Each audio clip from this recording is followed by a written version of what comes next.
Okay, this video is titled Writing a Review Essay. This video supplements the instructions for the third essay assignment, Writing a Review, engaging with secondary sources on William Faulkner's novel As I Lay Dying. So what I'm going to do for the first part of this video is go over the instructions in a little bit more detail. So you can refer to the instruction sheet while I'm going through this part of the video, which I call 5 steps to writing a review. And basically I go into a little more detail than what's on the sheet. The sheet is just a quick guide. But if you have any questions, this is the place to turn if you want a little more detail. So step 1. Step 1, review the 2-part video lesson, Writing an Academic Essay, and then use the Galileo Discover tool to find an article from an academic publication. Use your research questions and topics and list of keywords to guide your research. Your article must be about William Faulkner and/or the novel As I Lay Dying. Make sure to check your source's credentials, the publication, as well as the writer, and verify that they're both academic. Avoid popular sources and reference articles, encyclopedia entries, biographies of Faulkner, and student reading guides. Those things are not academic sources.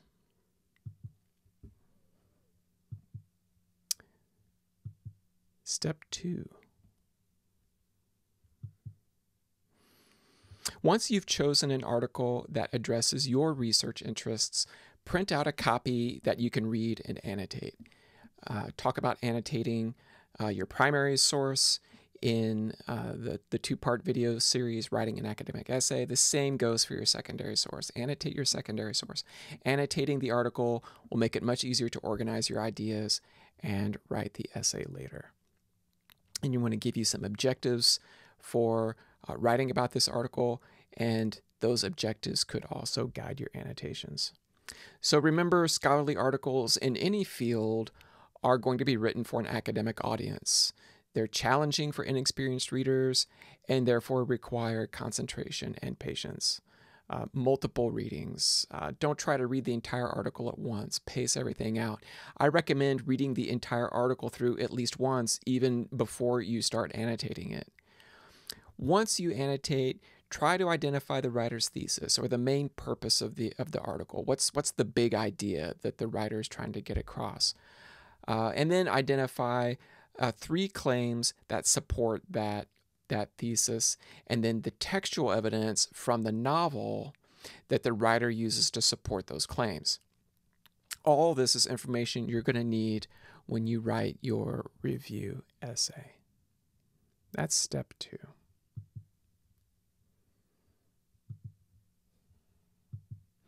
Step 3. In the introduction to your essay, the first paragraph, identify the source. Who wrote the article? What are their scholarly credentials? When and where was the article originally published? Was it in a book, a periodical? What was the title? And verify that the publication is academic. Remember, any sources, external sources, websites, web pages that you use to verify these things, if you quote them, they should appear on your works cited page along with the article and the novel. Conclude the introduction by explaining in your own words, the writer's thesis. What's the big idea? What you take to be the primary purpose of the article. You may quote from the article, but only in support of what you say about it. Okay, don't just rely on quotes to identify the writer's thesis. Even though the thesis should become clear after the first 4 or 5 paragraphs, I do think it's a good idea, again, to wait until after you've read the entire essay at least once before trying to pin it down.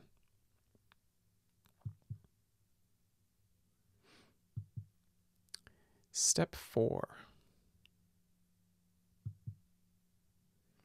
So in the body of the essay, explain 3 claims the writer makes that enhanced or changed your understanding of the novel.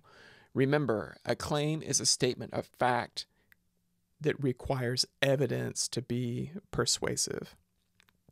It could be a statement about a character or a situation, or about one of the themes of the novel, or about Faulkner's use of language or his literary craftsmanship. You should explain the claim using your own words, incorporating direct quotes from the article when appropriate. Use the strategies of simple and complex attachment you learned earlier in the semester. Don't forget to include proper in-text citations. I'm going to talk more about this a little later in this video.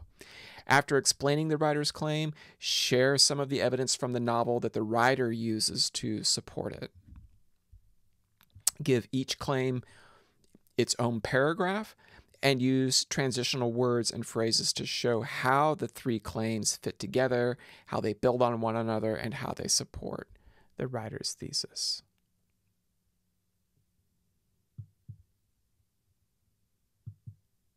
And finally, the last step, which is the most challenging one. You're going to conclude the essay with a couple of paragraphs, maybe a few, that elaborate on one of the writer's claims, one of the three that you identified in the body of the essay. The goal here is to extend the conversation with your own observations, your own examples, what you find in the book. You might, for example, introduce new textual evidence not mentioned in the article, or you might apply the writer's claim to a different character or situation. Another option, another route would be to challenge the writer's claim with new textual evidence that he or she did not consider in the article.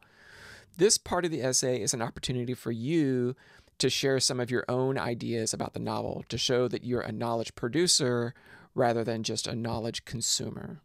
Expect this part of the essay to be the most time-consuming and challenging objective of the assignment, but done well, it can also be the most satisfying. It feels good to feel like you've discovered something on your own. So we're going to look at this article, The Modern Magnetic Animal, As I Lay Dying in the Uncanny Zoology of Modernism by Christopher T. White. We used this article for an assignment in class. There it is. And I'm going to use it to give you some examples of how one could meet the objectives of this assignment using this article as the primary source. So remember, titles are usually at the top of an article on the first page. They're usually bigger. Don't forget, the title of the novel is always italicized, even if the title of the article is in quotation marks, as it should be. As I Lay Dying will be italicized. There's the name of the writer. And again, look for that institutional affiliation that helps to verify the academic, verify that it's an academic source. Here's an abstract. Always a good idea to take a second look at that, just to prepare yourself to read the article, get an idea of what it's about. So I'm going to move it over here, and the first thing I'm going to do is try to identify the writer's thesis. I simplify this just a little bit for the sake of clarity, but the writer's thesis, the primary purpose of the article, should become apparent in the first 4 or 5 paragraphs of the article. If you can't find the thesis, and by that time, even after you've read the entire article once, maybe that's a sign that you need to look for a different article. But look for words that get repeated and big claims, big ideas that will need to be supported with evidence from the novel. And what I've done here is I've highlighted a few lines from the first paragraph. And actually, I think the thesis is a little more complicated than this, but this could work. So he says, throughout the novel, characters use animal signs, analogies, similes, metaphors to convey meanings and affects. Real animals, horses, cows, geese, mules, are continually signaling their presence through a multitude of groans and snuffings, lows and cries and moans, quote, almost human, unquote. So I'm going to give you a sample of what that might look like in a paper.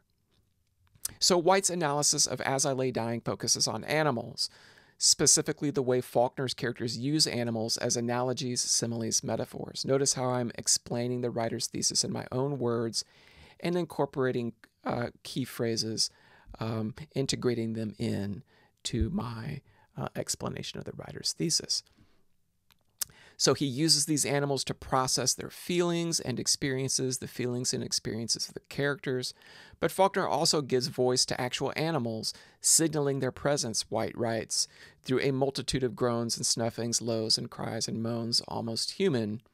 White examines how these expressions, human thought and utterance on the one hand, and animal vocalizations on the other, intersect and inform one another, quote, producing a vast network of animal currencies, both natural and cultural, material and figurative.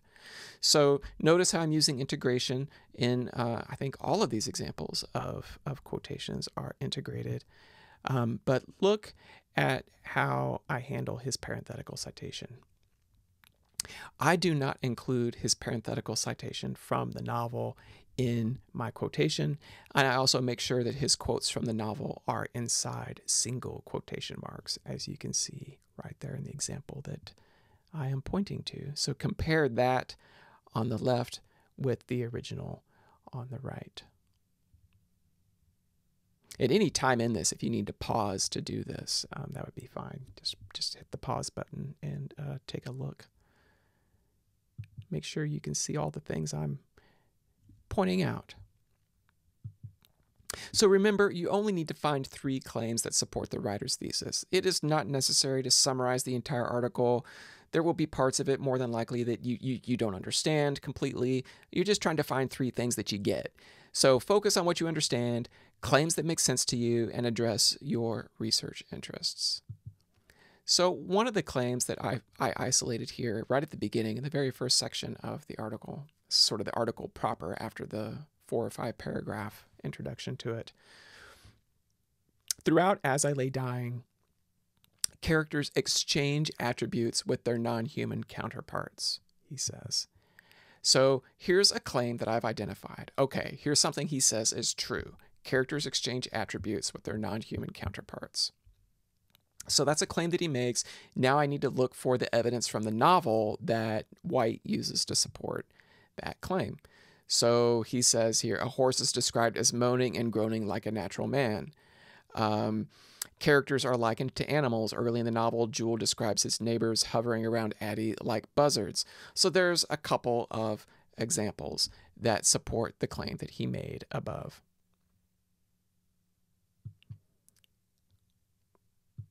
So once again, I'll show you how this looks on paper, how it might look.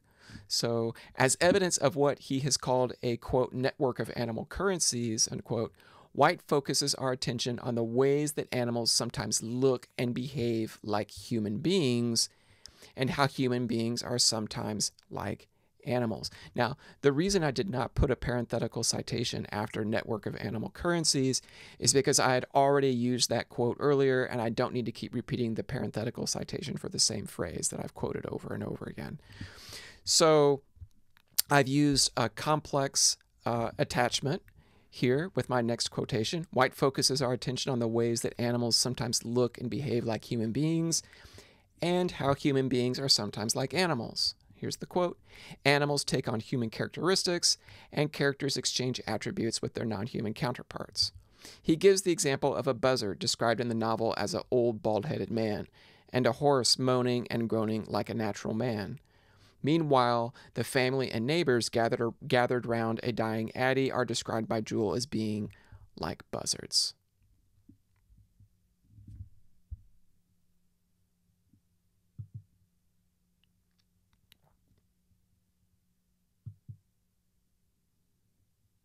Here's another claim.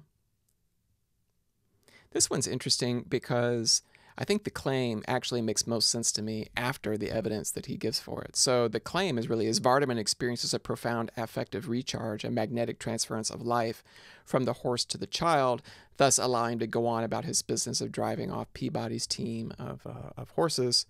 But then above that's really the evidence that supports that claim. Vardaman describes how the life in him runs under the skin, under my hand, running through the splotches, smelling up into my nose, where the sickness is beginning to cry, vomiting the crying, and then I can breathe, vomiting it. It makes a lot of noise. I can smell the life running up from under my hands, up my arms, and then I can leave the stall. And again, in a paper, it might look like this.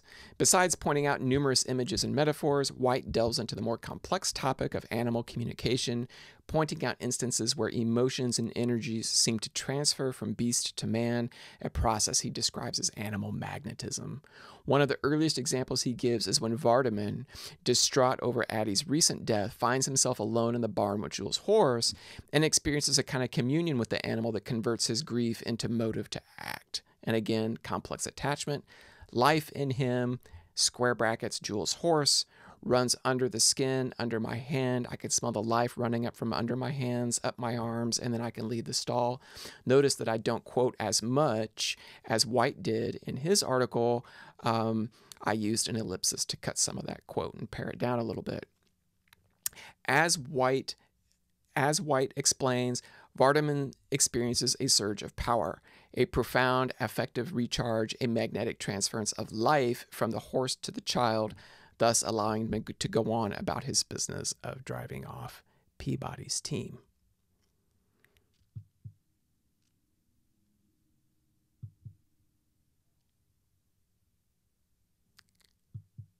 So having identified and explained 3 claims, and I really just identified 2, but you'll do 3, it's time to discover something new by engaging with one of the writer's claims.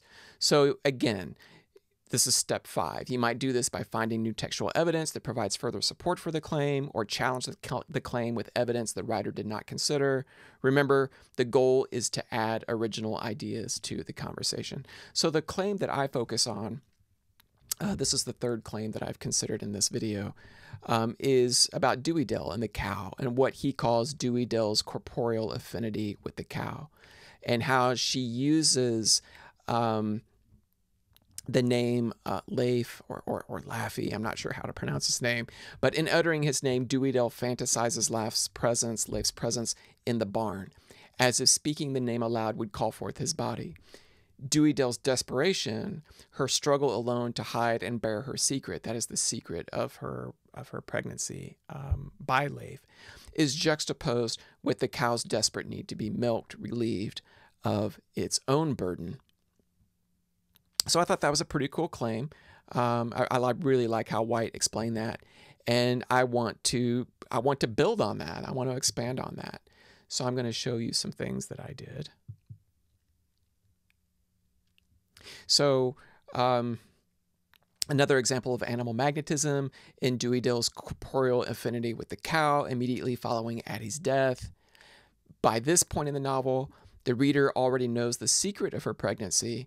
As she gathers herself to milk the cow, she repeats the name of the baby's father, Leif, Leif, Leif, Leif, Leif, Faulkner 62. As White explains, Dewey Dill's struggle alone to hide and bear her secret is juxtaposed with the cow's desperate need to be milked, relieved of its own burden. Page 89.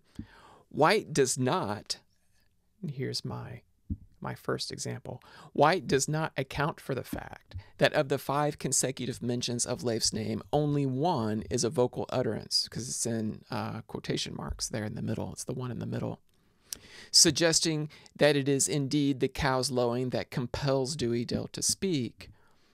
And then I go a little bit further. More intriguing, however, is a much later scene, unremarked by White, when she is sexually exploited by McGowan in exchange, she hopes, for abortifacient drugs. Vardaman waits outside and observes a lowing cow clopping alone through the dark streets of Jefferson. Faulkner 251. He intuitively, that is, Vardaman intuitively senses a parallel between the wandering cow and his pregnant sister's lonely desperation. And then I attach a quote there. But this gives you an idea of how to take a claim from your source and then find ways to elaborate on it, to build on it, expand on it a little bit, introduce some new ideas, maybe even an entirely new scene. In this case, I found a scene that involved the juxtaposition of a cow and Dewey Dill that White does not talk about in his article. And I want to point out here that the quotes that are pulled entirely from the novel in other words, quotes that do not contain anything written by White should be cited accordingly, which means that you may have to track down passages from your own copy of the novel. So rather than giving, as I do in some of my earlier examples, giving the page number from the article, here I take the quote and I track it down myself. You can see in what I marked in the passage on the right, my red spot is a little off target, it looks like there. But White is actually using the same edition of the novel that I am, so his parenthetical citation is also from pages 61 and 62, so they match mine. But since I'm only quoting Faulkner and I am not quoting any words written by White, I use Faulkner in my parenthetical citation. So make sure that you do that as well. If you have a quote that includes a quote from Faulkner, but it's also got some of White, then you would use the page number from White's article. If it's just Faulkner, then you use Faulkner. And again, this might involve some additional work on your part if you want to use a quote from Faulkner, because you'll have to track it down in your copy of the primary source that you're sharing with your the person who wrote the article you're reviewing. So just a few points to review to sum up the video here.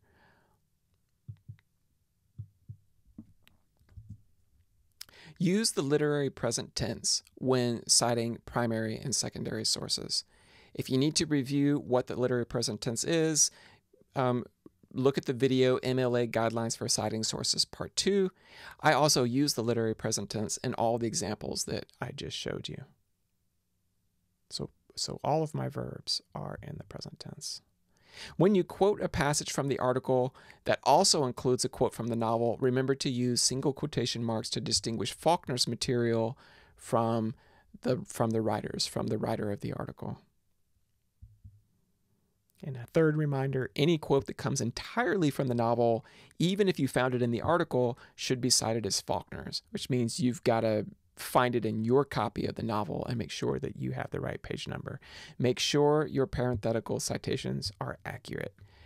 I know a lot of the articles that you're using. I've read many of them. Certainly I know the novel quite well, so I will spot lots of anomalies in parenthetical citations. So make sure that they are accurate. And that concludes this video on writing a review essay. This is a picture of Faulkner's house, Roanoke, which is now maintained by the University of Mississippi and operates as a Faulkner museum. Just a gorgeous, gorgeous place.